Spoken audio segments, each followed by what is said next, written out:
going to have a real raw talk today.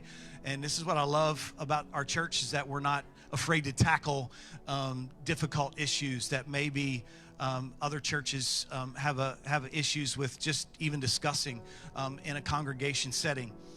But we know that this is happening in your life. We know this is happening in your young adult's life. If you have kids that are young adults or even teenagers, this is happening. And these are some of the struggles, and we're gonna tackle some of that.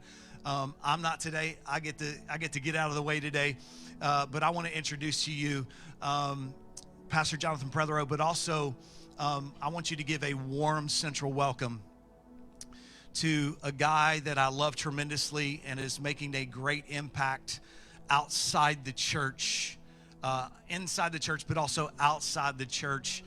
He's started an organization called City Fam. I want you to give Rob Kowalski a big, warm, central welcome. Come on, let's give it up.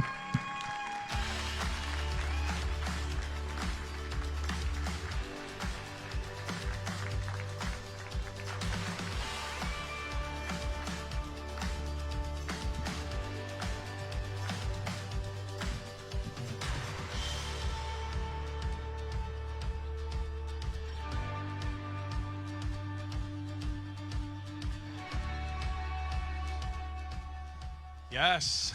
Hello, everyone. How are you doing? We good? Yeah, good morning, Central. So good to be with you this morning. Relationships. Let's talk about sex. That's what we're talking about. And if you have an issue with that word, it's not going to get any easier as we talk today. And so I just want to let you know that is the tone. So first of all, can we welcome Rob into the house? Just so good to have you with us. And I've just gotten to know Rob yesterday. We met for the first time. We've been talking a little bit on the phone, and just really good to meet you and hear your story. And you guys are going to get to hear some of his story at least, and really what led him to the work he's doing now and the difference that he's making.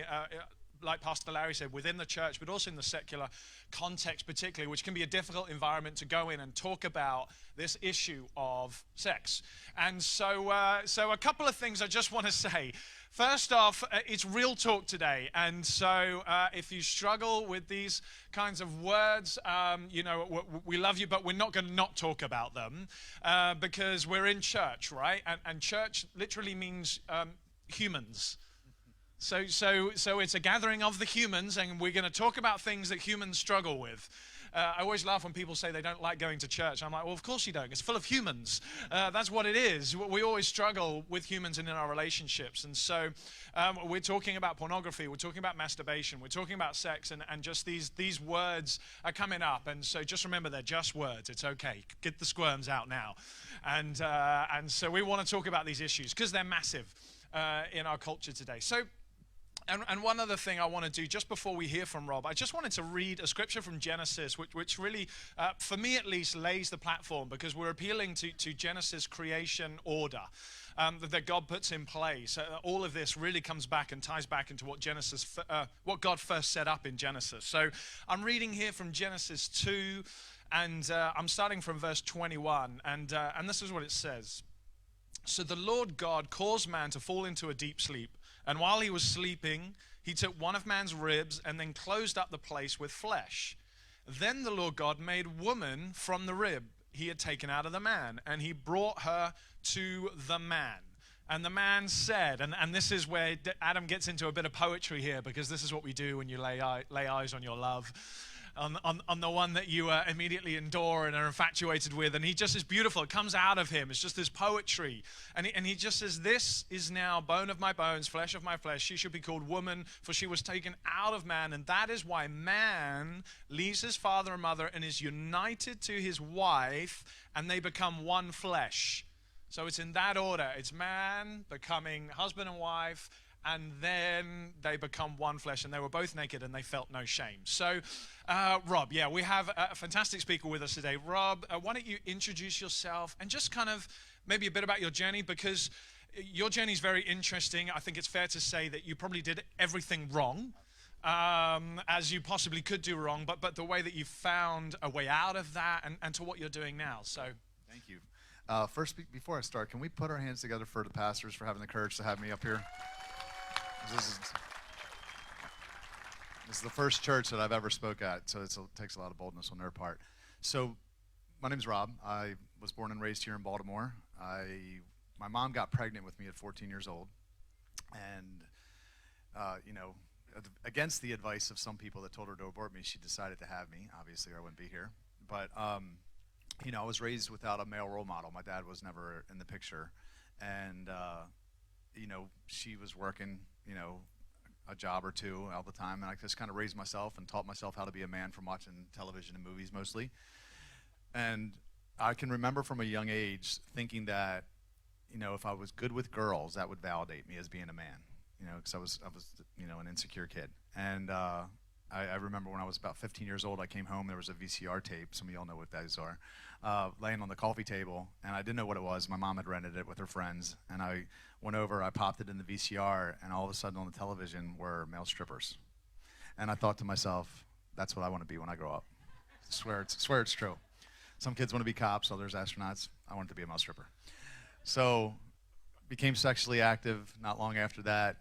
And when I was 19 years old, my 4-year dream of becoming a stripper became true. I started working for an entertainment agency. Over the next couple of years, I started working for every entertainment agency in Baltimore. I was like the ¡1 stripper in Baltimore. I was in the phone book. I was working for reviews, and I was making a lot of money. I was popular. Women came easily to me. I thought I had everything that I could ever want. I was still that insecure kid inside, trying to prove myself.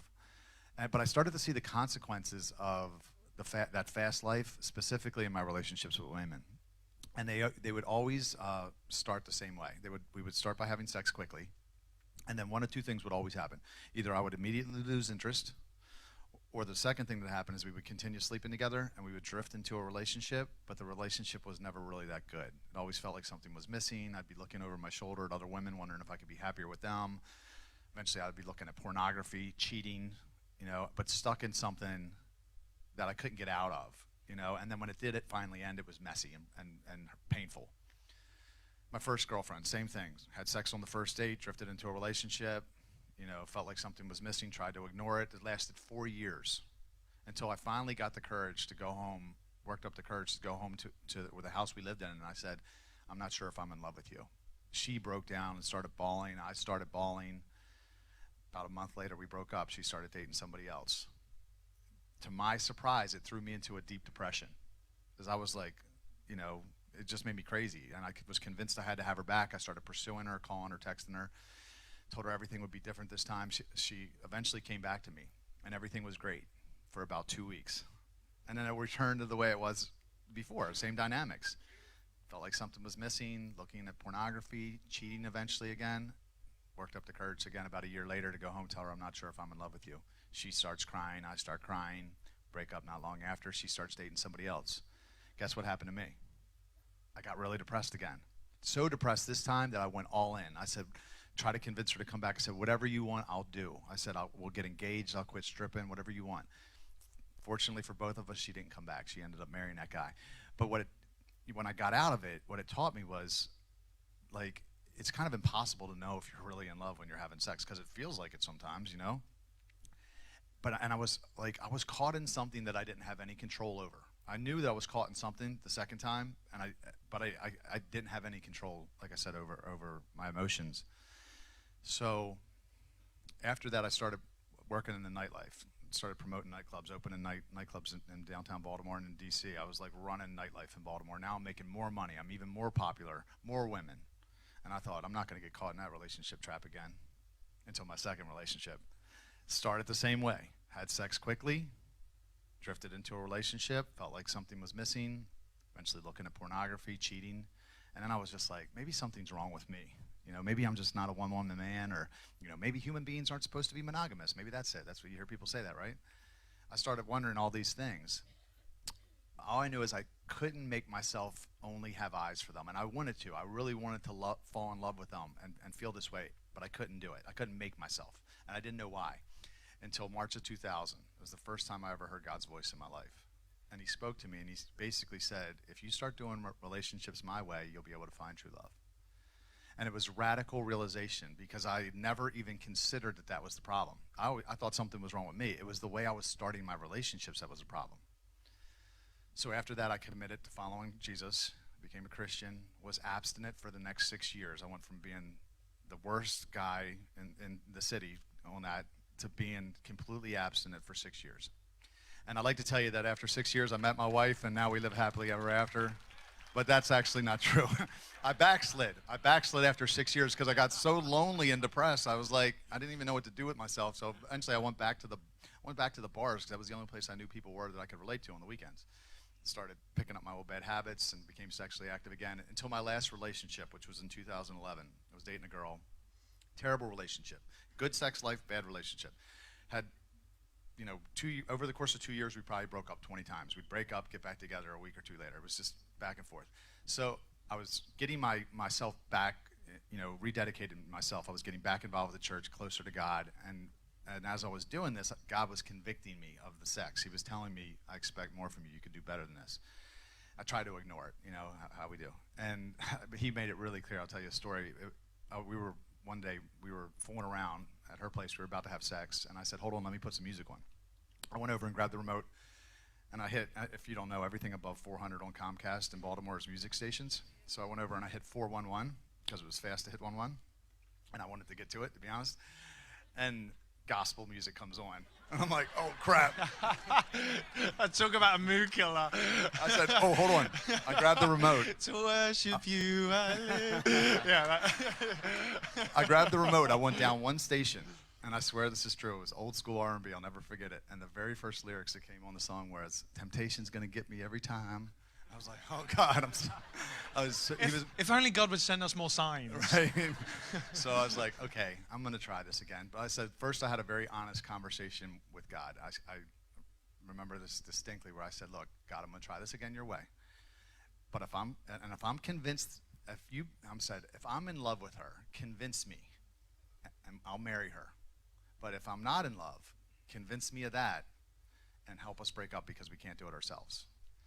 Went to my girlfriend. I said, look, I'm not sure if we're really built to last. I said, but here's how I think we're going to find out. We're going to stop having sex. And if we both become convinced that we're in love, let's just get married. But if we become convinced that we're not in love, let's stop wasting each other's time. So we cut it off. And after 3 weeks, the clouds parted.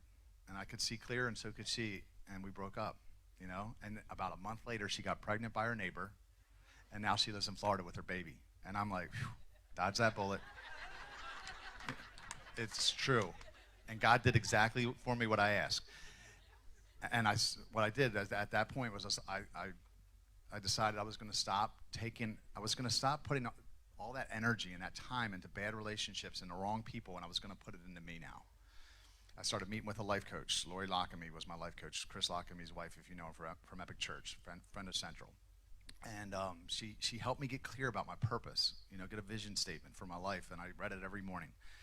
And I decided that I was not going to trade what I want most, everything that was on this vision statement, for what I wanted right now anymore. Because that's what I was doing. I was trading what I wanted most for what I wanted right now, which was just casual sex.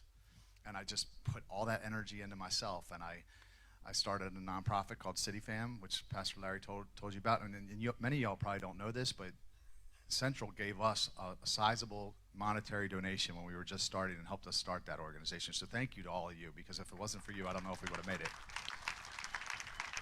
And it really helps people that are trying to get out of that life, gives them a way out, gives them things to do and people to do them with. So that's what City Fam is. I made a video called 10 Reasons Not to Have Sex Before Marriage and went viral on YouTube, became the #1 video in the world on the subject. It has 1.5 million views right now.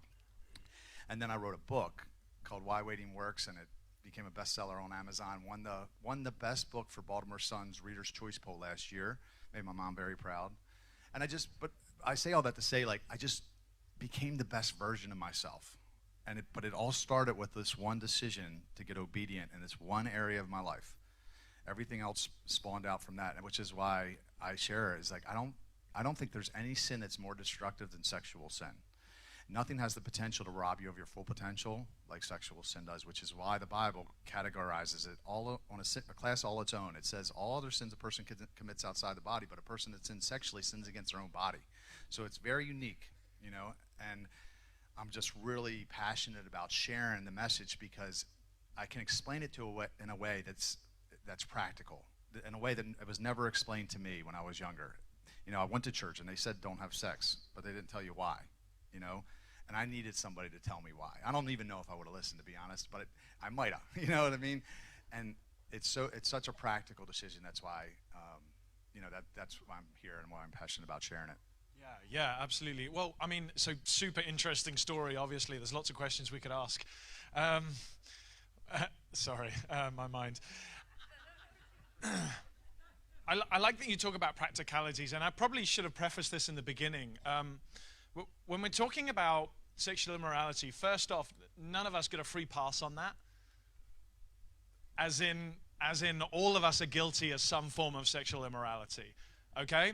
Jesus says, even if you think it in your mind, you've committed adultery.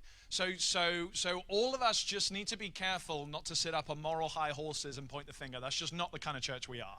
Well, we don't sit and point fingers and judge people for their lifestyle. But what we do is we try and help people live a better life, become the best version of themselves, which is a great way that you put it. And I like that you talk about the practicalities of it, because especially the environments you go into and younger people, if you simply say, the Bible tells me so, whilst that's compelling for maybe an older generation, or if you've grown up with the Bible and you've had it your whole life, that's not particularly compelling. Some people are going, well, the Bible, do people still read that? You know, so it kind of loses its authority. And I love that you've written 10 very practical reasons on why you know, just promiscuous sex will ruin your life. And so we can't go through all 10. You can find that in the book, and we'll talk about that a little later on. But can you pick up on just some of what you've experienced as really just like practical reasons why this is a better way to live? Absolutely. And I have the 10 reasons at the table outside with a link to the video if anybody wants it for their, you know, family members or even for yourself. But the first thing that I always like to reference is just the numbers. You know, numbers don't lie. You could think, you know, he's full of crap. What does he know? You know, but if you look at the numbers, you know, people that marry as virgins have a 6% divorce rate. That's like really low. It's almost divorce proof. And divorce is a terrible experience from what I hear. I've never experienced it, but people say it feels like death. So none of us should want to go through that. But if you look at the rest of the world, 97% of people don't wait now. So basically nobody's waiting anymore till marriage. What's the divorce rate? 50%, at least 50, okay? So if that's not scary enough, I mean, basically your chances are, you know, 1 in 2 that you're going to get a divorce. What percentage of the 50% that stay married are happy? That's the question I want to know, because there's no studies on that, because I don't think it's that high. You know, I think people stay in relationships and marriages for the wrong reasons, like finances and the kids. So, and that's how it comes back on you, is because now you're in a loveless relationship, and a lot of times you're not even having sex, you know? And if that's the number one thing I like to reference. The second thing I talk about is, you know, I asked the question, I've spoken to a lot of schools before, and I'm like, who thinks this sounds extreme? And you'll get a couple kids kind of slowly raise their hands, because they're, you know, everybody else is dishonest. They don't want to tell you that they think it sounds extreme. But I'm like, I get it. It sounds extreme, right? No sex before marriage. Come on. I'm like, it's like 100 years ago, right? And the kids are like, yeah. So I said, okay, well, let me ask you this. How about no sex before love? And then some people will go, yeah, that sounds reasonable. That's like something we can get our minds around. And then I say, well, okay, well, how do you know if you're in love? Because what I say is you get married to the person. You'll get married if you know you're in love, because the Bible says the heart's deceitful, right? Above all things. So your heart will trick you into believing something that's not true, so you give your flesh what it wants. And it happens to all of us all the time. But if I was to go to a girl and say that I was dating and say, hey, I love you, let's have sex, and she says, I love you too, Rob, let's just go to the justice of the peace real quick and get married, I'd be like, let me think about this a little longer, right? That's the point. Because now I'm going to see if my heart's lying to me or not, because marriage is going to be painful. I mean, divorce is going to be painful. So now I want to see if it's telling me the truth, so I don't have to go through that.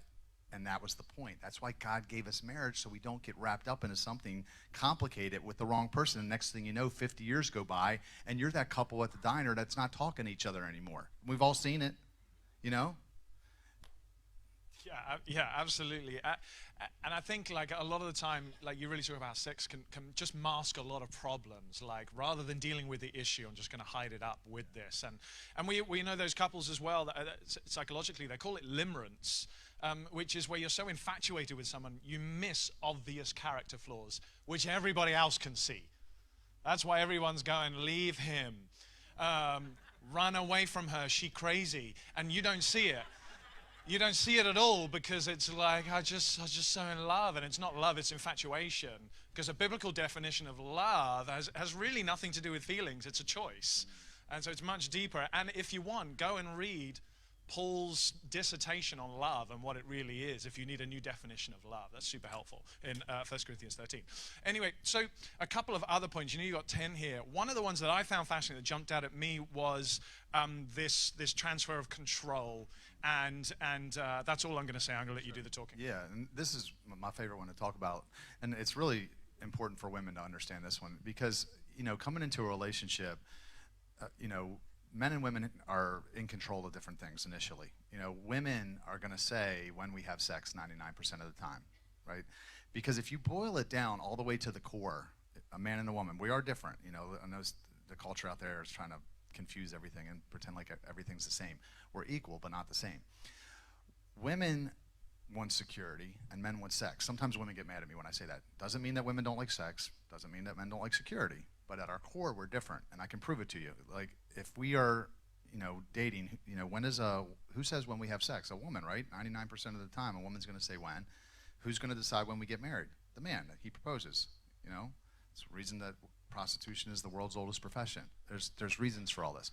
So when a woman gives sex and doesn't get commitment, real commitment, which is marriage, not a Facebook status or a promise ring or any of that. When she doesn't get commitment, she's giving and she's not getting.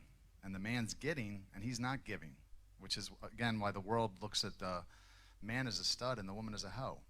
And it's not right, but you have to understand it. You have to be able to see that this is the way that it is. And when you get it out of order, women put themselves at a position of disadvantage because now they've given the sex and now they're chasing the guy around for the commitment, the thing that he's in control over. And you see it all the time where you'll see people in these long engagements or they've been dating 10 years and the woman's like, I don't know when he's going to propose.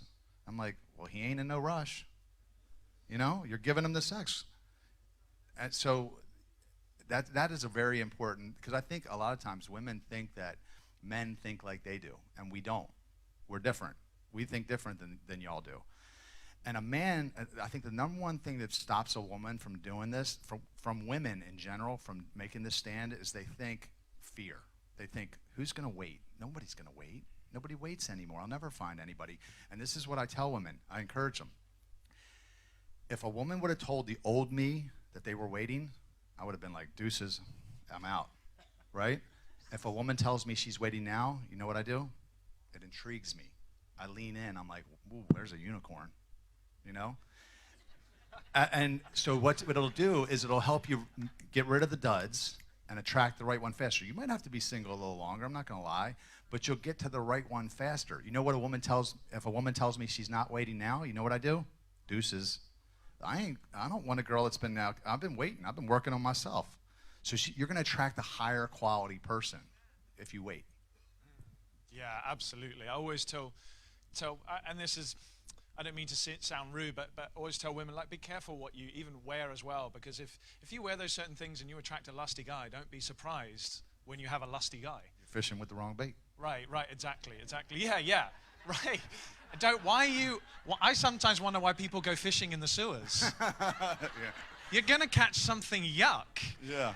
If you fish in a bar all day. Exactly. Right? Yeah, anyway, I'm getting off. We're preaching now, aren't we, mate? Okay. Like, there's a couple things that we have to hit, and we're quickly running out of time. So I'm going to do some quick fire questions, and then after that, I really want to talk about pornography because it's just such a massive, ubiquitous issue. But just before we get to that, a couple standard responses which you often hear from people who aren't waiting, and I think they're genuine questions from a lot of people. I like to give people the benefit of the doubt, and I often hear things like, what if I wait? What if I wait 35 years? And then we get married and the sex is terrible and we're not compatible and now we're stuck with each other. Yeah. Well, you're not sexually compatible. You're compatible because you established that up front. Right. You might not be sexually compatible is the question. And that is the number one thing that people ask me. And I've thought a lot about it. And what I say is, okay, let's play it through. Let's say you're having sex. The sex is good. So you marry the person and then they get hit by a car. Now they're paralyzed and they can't have sex. What do? Do you leave? because if you do, you're not a good person, you know, and you shouldn't get married because your vows really mean nothing. You know what I mean? Versus waiting up front, seeing if you're in love with the person, you get married to them, and then if something happens, they get sick, they get old. We all get old. You love the person. You're only having sex 0.45% of the time. That's the study. So 99.55% of the time, you are not having sex. I hope you like them. You know what I mean? You better like the person. You know what I mean? I don't care how good they are in bed. 99.5% of the time, you're not having sex. Even if you have 3 times more sex than everybody else, you're still at like 98%. You know what I mean? So versus, and this is what I said before, is like, I've been waiting, you know, for basically 16 of the last 20 years, you know, and when I have sex with my wife, I don't care how, it's going to be good regardless, because any sex is better than no sex, you know what I mean? So it's going to be good. It might not be long, but it's going to be good. And we'll have lots of time to practice, you too. You know what I mean? The guys like, amen, brother. But yeah, I just imagine that if you know, when you're in love and you make love to the person that you're in love with, that it's good, you know. And love is about them. Love is about sacrifice. You referenced 1 Corinthians 13. Right. You know, like you can't get around that those two are linked. I asked, you know, people, look at a mother and a child. How much does a mother love a child? What would that mother do for that child? Anything, right? That's love.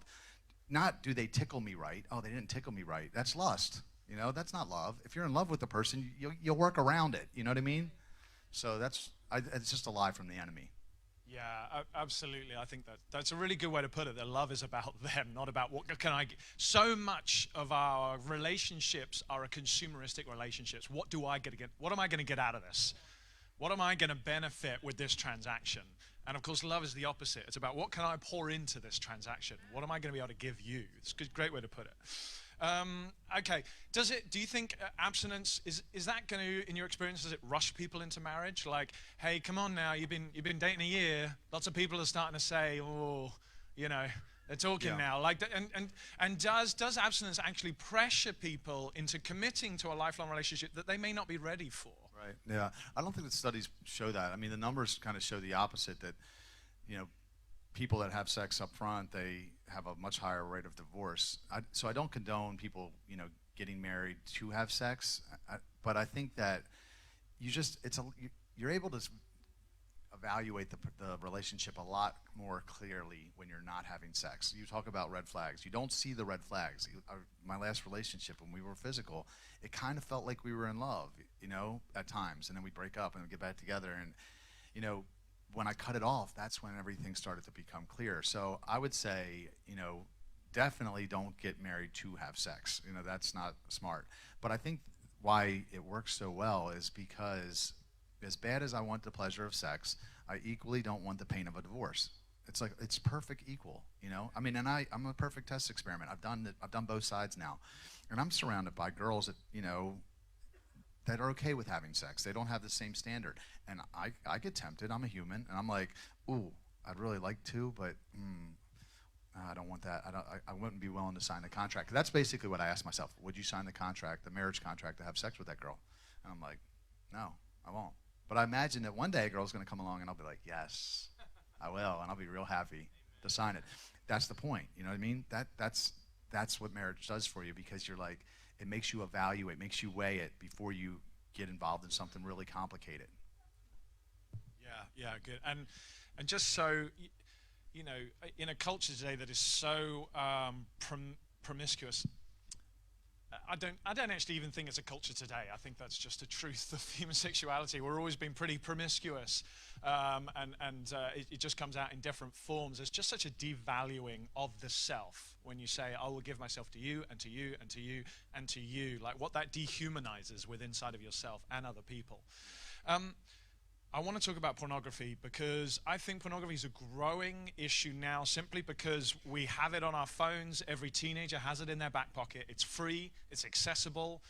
People around them bombarded with, you know, sexualized commercials, and, you know, everything around them has become, let's sell sex and let's sell it cheaply. But not only that, because of technology, we're a more disconnected generation anyway, and so we're searching for connection, and now we're finding it in other areas. And so can you talk a little bit about what you have to deal with pornography and what your advice is to men and to women? Because the stats I'm reading now are it's almost 50-50. This is not a guy problem. This is a human issue. And so, yeah. It's easy to think with pornography or masturbation, you're like, well, who am I hurting, right? You know, because I've wrestled with this. We're like, well, who am I really hurting? Well, there's a lot of studies on pornography that are out now, and they call it the new tobacco. It's terrible for your brain. It causes depression and anxiety and all kinds of things. In addition to the fact that that's someone's son or daughter, and you know, and if we stop watching it, they'll stop making it.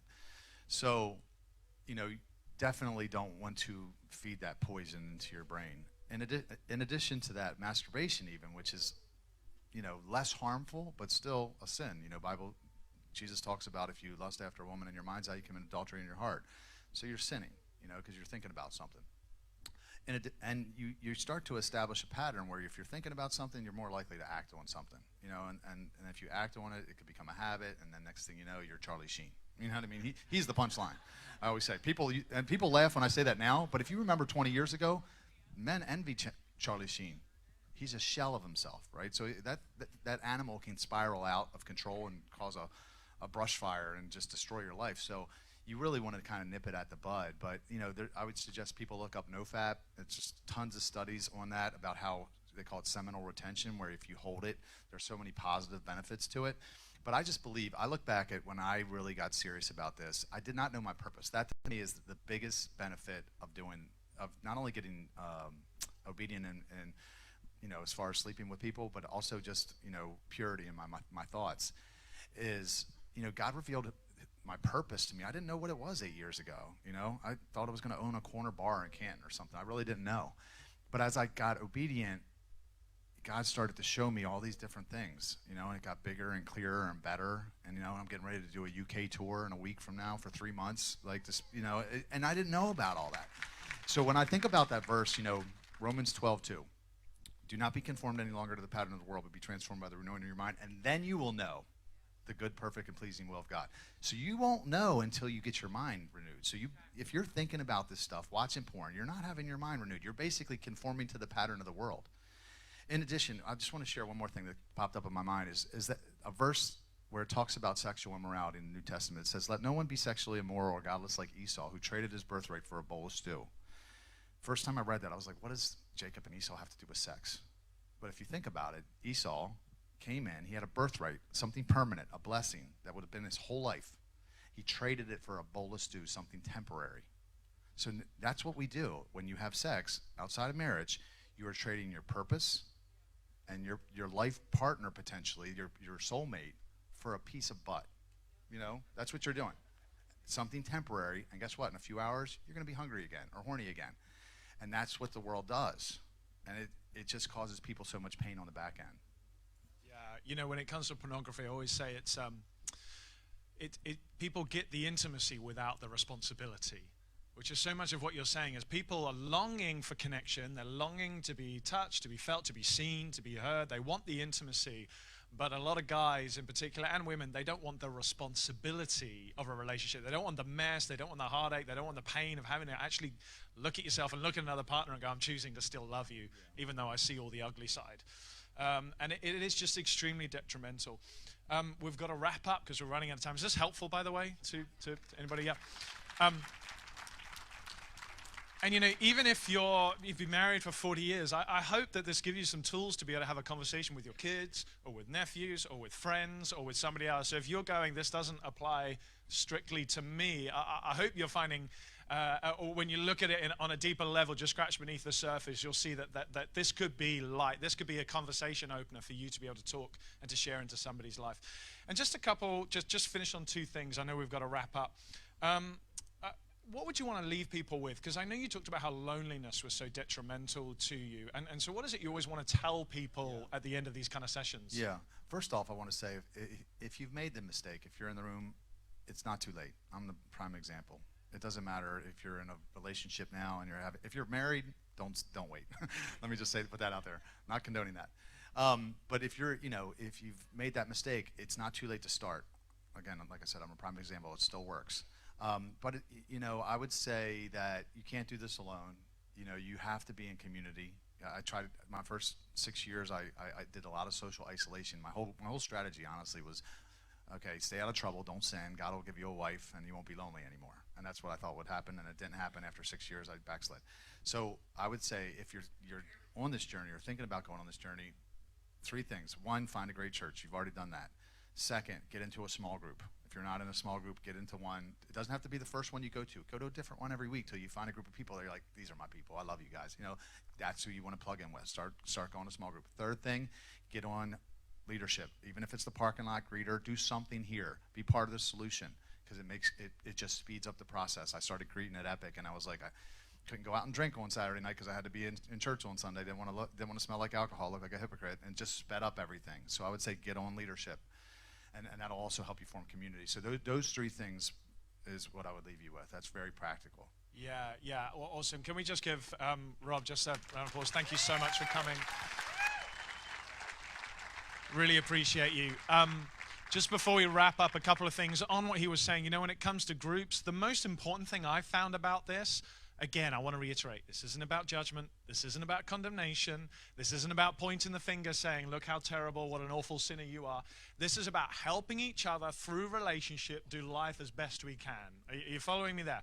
With that being said, you know, when it comes to groups is a great place to start. We actually have 2 groups that are focusing particularly on this. One women's group, one men's. The women's is run by Suzanne, and it's called, I'll find out what it's called in a second, Women's Healing and Purity. And so if you go to the groups table or talk with Mike Amos, you can sign up for that now. If they end up having 50 women do that all in one go, we may have to look at something else. But at least that's a start. And then the men's group with Bruce Wilt is called Conquer.